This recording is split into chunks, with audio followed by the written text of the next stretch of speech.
बातें करने आई हूँ और आज मैं आप लोगों को कुछ दिखाने के लिए भी आई हूँ। तो मैं एक बार सोमनाथ गई थी और वहाँ पे एक जो दुकान थी वहाँ पे मैं थोड़ी देर के लिए बैठी थी। तो वहाँ पे मुझे एक महिला दिखाई दी, जो महिला दुकानदार से कह रही थी कि मुझे एक शिवलिंग लेना है, पर मुझे डर लग रहा है कि उस शिवलिंग का हमें किस तरह से उनका स्नान करवाना है और उनकी किस तरह से सेवा करनी है।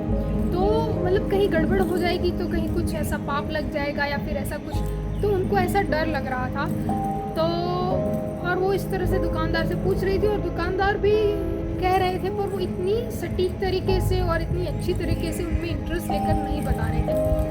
तो फिर मेरे मन में हुआ, तभी तो मैंने कुछ नहीं कहा, क्योंकि तभी ऐसा विचार ही नहीं आया कि उनको मैं कुछ सलाह दूँ कि आपको किस तरह से भगवान की पूजा करनी चाहिए और किस तरह से क्या करना चाहिए। परंतु फिर मेरे मन में आया कि यदि ये विचार उनके मन में आया है, यदि वो महिला ऐसा सोचती है, तो क्यों ना मैं आप लोगों के लिए भी एक वीडियो बना लूँ कि मतलब बहुत सारे लोग तो ऐसा सोचते होंगे कि किस तरह से हमें भगवान शिव की पूजा करनी है। अगर हम शिवलिंग घर पे रखते हैं, फिर वो चाहे पारद का हो या फिर किसी अन्य धातु का हो, किसी का भी हो, तो हमें किस तरह से किसी शिवलिंग की पूजा करनी चाहिए, लड्डू गोपाल भगवान को किस तरह से रखना चाहिए, क्या करना चाहिए, वो सब तो आप लोगों ने बहुत सारी वीडियो में देखा होगा। परंतु शिवलिंग को किस तरह से हमें रखना चाहिए अपने घर में, किस तरह से उनका पूजन करना चाहिए, वो सब मुझे नहीं लगता आज तक किसी ने दिखाया होगा या बताया होगा। मैंने तो मतलब ऐसी कोई वीडियो नहीं देखी आज तक कि उसमें बताया गया हो कि भगवान शिव का किस तरह से हमें पूजन करना है। तो आज मैं आप लोगों को यही बताऊंगी कि किस तरह से हमें भगवान शिव का पूजन करना है। मैं इस वीडियो में आप लोगों को भगवान शिव को किस तरह से स्नान करवाना है और किस तरह से बिठाना है, क्या भूल नहीं कर रही है, वो सभी मैं बताऊंगी। परंतु आप लोगों को मैं इसमें बता दूं कि मैं एक बहुत ही ज़्यादा छोटा सा शिवलिंग लेकर आप लोगों को मैं बताऊंगी, क्योंकि बहुत सारे लोग जो होते हैं वो बड़ा शिवलिंग नहीं ले पाते, क्योंकि वो उसकी प्राइस भी थोड़ी बहुत ज़्यादा होती है और उनकी सेवा करना भी उनको थोड़ा सा कठिन लगता है। तो अगर आपके पास छोटा सा शिवलिंग हो तो उस छोटे से शिवलिंग को भी किस तरह से हमें घर में रखना है और किस तरह से उनकी सेवा करनी है, तो इसीलिए मैं आप लोगों को छोटा शिवलिंग भी दिखाऊंगी कि किस तरह से हमें क्या करना है। ठीक है,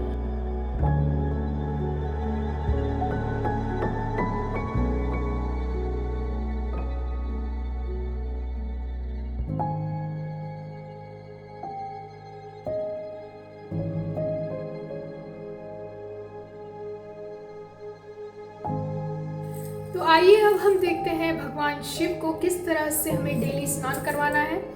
और मैं आप लोगों को जिस विधि से बता रही हूँ उसी विधि से आपको डेली उनको स्नान करवाना है। आपकी जो भी पूजा रूटीन है उसमें इसे शामिल करना है। तो यहाँ देखिए, हमें इसके लिए बस इतनी ही सामग्री चाहिए। ये हमने गंगा जल लिया है, ये चंदन, और ये एक भी जो भी बर्तन आप जिसमें भगवान को स्नान कराएंगे भगवान, और एक इस तरह की लोटी या जो भी एक अच्छा सा पात्र जिसमें आप गंगा जल लेकर भगवान को स्नान कराएं, और एक पूछने के लिए रुमाल, और फूल वगैरह हो, इत्र वगैरह हो तो आप उसको भी ऐड कर सकते हो। तो सबसे पहले हमें भगवान को यहाँ पे अच्छे से बिठा देना है।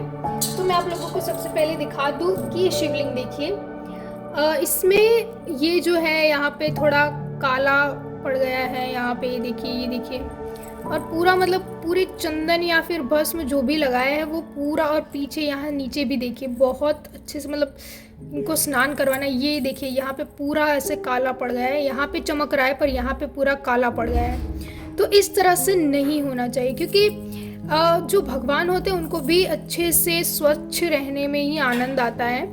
ठीक है, तो ये पर्सनली मुझे तो अच्छा नहीं लगता, इसलिए मैं यही सोचती हूँ कि भगवान को भी ये अच्छा नहीं लगता होगा। तो सबसे पहले हमें उनको अच्छे से नॉर्मल वाटर से अच्छे से स्नान कराना है। ठीक है, इस तरह से मतलब जो भी चंदन है या फिर जो भी आपने भस्म वगैरह जो भी उनको लगाया है वो सारा निकल जाना चाहिए अच्छे से।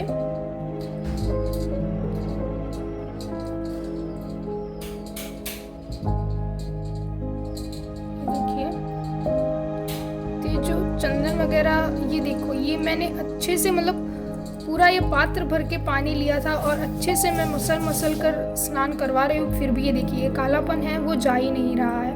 तो ये बहुत सख्त हो जाता है अगर आप इनका अच्छे से ध्यान ही नहीं रखते और आप रोज़ाना अपना एक ही रूटीन मतलब जो भी चंदन वगैरह लगा कर चले जाते हो ऑफिस या फिर कहीं पर भी अपने काम पे, तो ये फिर ये ऐसे जम जाता है। ये देखिए ये माथे पे उनके पूरी तरह से जम चुका है और ना ही ये अच्छा लग रहा है, ठीक है, ये ना ही चमक रहा है ना ही अच्छा लग रहा है। तो हमें उनको अच्छे से स्नान कराना है, ठीक है। तो अभी मैं आप लोगों को दिखाती हूँ कि किस तरह से मैं इनको अच्छे से स्नान करा रही हूँ। और ये सारा जो भी ये है, ये देखिए निकल रहा है अब धीरे धीरे।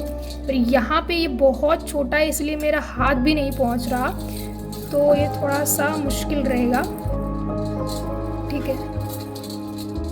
तो इस तरह से हमें नहीं करना है कि हमें खुद भी इतनी मेहनत करनी पड़े। पहले से ही हम उनको स्वच्छता से और अच्छे से स्नान करवाएंगे ताकि ना तो इनको कष्ट हो ना हमें कष्ट हो।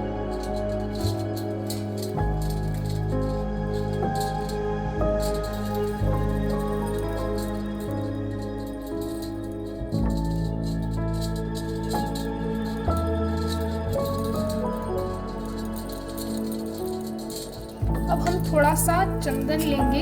चंदन में हमने यहाँ पे थोड़ा सा पानी ऐड किया है और अब हम इसको मिक्स करके लगाएंगे और फिर हम अच्छे से रगड़ रगड़ कर भगवान को स्नान कराएंगे, ठीक है।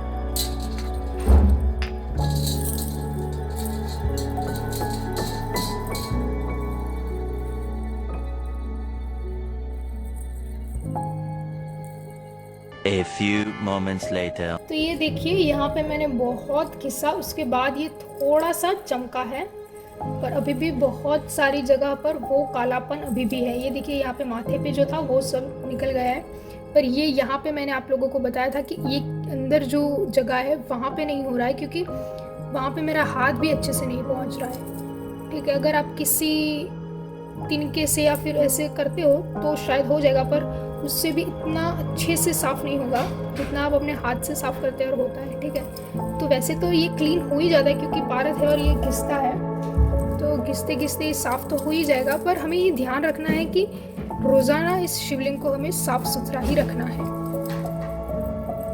बहुत सारे लोग कहते हैं कि पारद के शिवलिंग को इतना घिसना नहीं चाहिए, पर मैं तो कहती हूँ घिसना चाहिए। यदि सफाई रहती है तो घिसने में कोई दोहराई नहीं है। तो अब हम इनको साधारण जल से अच्छे से स्नान कराएंगे।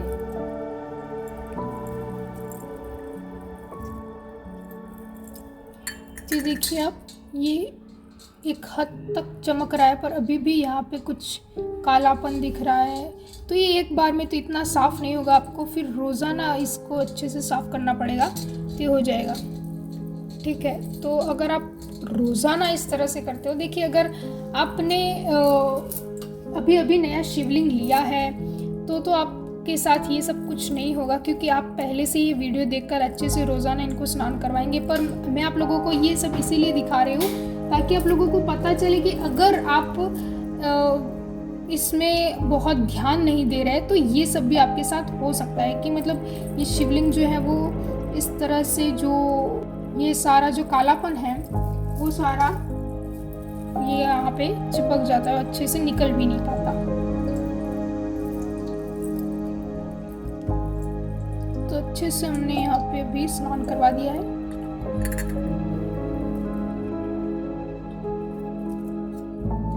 तो अब हम भगवान को अच्छे से गंगा जल से स्नान कराएंगे।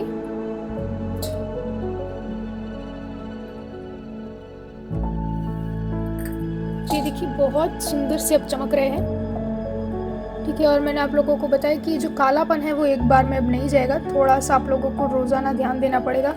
इसमें आप लोगों को ये देखने को मिलेगा कि आप इनको स्नान कराते हैं तो जब आप इनको छूते हैं तो थोड़ा चिकना ये लगता है एकदम ही, ठीक है, और एकदम ही ज़्यादा सॉफ्ट लगता है, जैसे कोई छोटे बच्चे के हाथ हो, एकदम ही इतना सॉफ्ट और मुलायम लगता है ये धातु। तो ये देखिए बहुत सुंदर लग रहे हैं भगवान।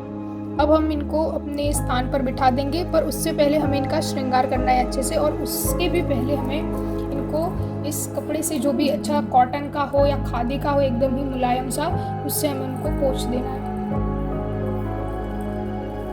तो आपको वाइट कपड़ा नहीं लेना है उनको पोंछने के लिए, क्योंकि वाइट कपड़ा है उसमें दाग फिर लग जाएगा, क्योंकि ये जो पारद धातु होती है वो कालापन छोड़ती ही है। तो इससे देखिए यहाँ पे काला हो गया, तो ये इननॉर्मल है वैसे, पर हम अगर इनको साफ करते रहेंगे तो ये कालापन अच्छे से निकल जाएगा। और साफ सुथरे चमकते हुए हमारे भगवान शिव लगेंगे तो बहुत सुंदर लगेगा। तो आइए अब हम इनका श्रृंगार करते हैं कि किस तरह से हमें इतने छोटे से शिवलिंग का भी श्रृंगार करना होता है, और वो भी बहुत ही सुंदर सा। तो आइए मैं आप लोगों को दिखाती हूँ कि कैसे करते हैं। माचिस की तीली जो होती है बहुत अच्छे से शार्प कर दिए, जिससे हम अच्छे से श्रृंगार कर सकते हैं। इसको हम चंदन में इस तरह से डिप करेंगे और फिर ये देखिए यहाँ पे हम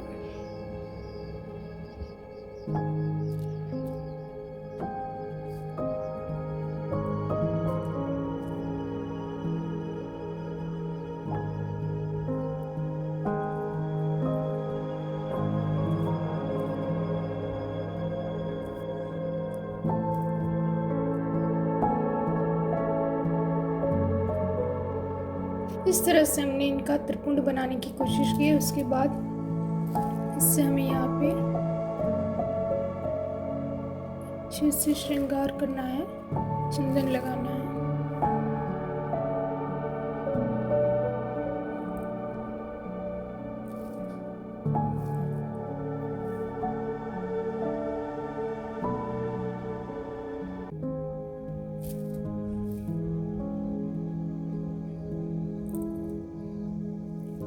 तो आप चाहे तो इस प्रकार से भी कर सकते हैं, या फिर ये जो पूरा ऊपर का ये जो पोर्शन है पूरा शिवलिंग का पूरा जो हमें चंदन से भर देना है पूरा ऐसे, तो वो भी अच्छा लगेगा। और उसके ऊपर फिर हमें लाल चंदन से इस तरह से त्रिपुंड बनाना है, तो वो भी बहुत अच्छा लगेगा। ठीक है, तो आपको जैसे अच्छा लगे आप रोज़ाना अलग अलग से भी श्रृंगार कर सकते हो, तो इससे आपको भी आनंद आएगा और भगवान को भी जो है वो अच्छा रोज़ाना अच्छे श्रृंगार करेंगे तो वो भी बड़े खुश होंगे। तो अभी मैंने ये सिंपल सा एकदम श्रृंगार किया है, ताकि आप मतलब ये नॉर्मली अगर आपको कहीं जाना है लेट हो रहा है तो आप मतलब इस तरह से ये एकदम सामान्य श्रृंगार भी कर सकते हो। तो पहले हमारे पास बड़ा शिवलिंग था, उनका मैं बहुत अच्छे से श्रृंगार करती थी। मैं अगर फ़ोटो होगी तो चिपका दूँगी यहाँ पे कहीं पे। तो ये मैंने नॉर्मल सा ये किया है, तो आप इस तरह से कर सकते हो। तो ये जो पात्र हैं जिनमें हमें भगवान को बिठाना है, तो ये मैंने अच्छे से घिस दिया था। यहाँ पे आप जो कालापन देख रहे हो वो शिवलिंग का जो पारक का शिवलिंग होता है, इसीलिए वो यहाँ पे ऐसा हो ही जाता है। तो हम अच्छे से घिसेंगे फिर भी ये नहीं जाएगा, तो ऐसा चलेगा, पर आपको अच्छे से ये साफ़ सुथरा रखना है। ठीक है, मैंने आप लोगों को पहले बताया था पूरा मतलब अंदर चंदन था, भस्म था और पानी भी था, उस तरह से आपको नहीं रखना है। और इस तरह से हम इनको यहाँ पे बिठाएंगे। अगर आपके पास पुष्प हो तो अच्छे से पुष्प से श्रृंगार करके आप इनको बिठा सकते हैं इस तरह से। ये देखिए अब बहुत सुंदर और अच्छे लग रहे हैं। तो कैसा लगा आपको ये वीडियो? आशा करती हूँ आप लोगों को बहुत अच्छा लगा होगा और आप लोगों को बहुत कुछ सीखने को भी मिला होगा कि किस तरह से हमें शिवलिंग की पूजा करनी चाहिए, किस तरह से हमें भगवान शिव को स्नान करवाना चाहिए और किस तरह से हमें उनका ध्यान रखना है, ताकि उन पे ये जो काली मतलब लग जाती है और उससे हमें किस तरह से उनको बचाना है, वो सब कैसे हैंडल करना होता है, वो सब आप लोगों को पता चल गया होगा। तो अगर ये वीडियो आप लोगों को अच्छी लगती है तो प्लीज़ हमारे चैनल को सब्सक्राइब करें, लाइक करें, शेयर करें और आगे आप लोगों को किस तरह की वीडियोस चाहिए ये भी बताइएगा। और आप सभी को शिवरात्रि की हार्दिक शुभकामनाएं। जय सोमनाथ।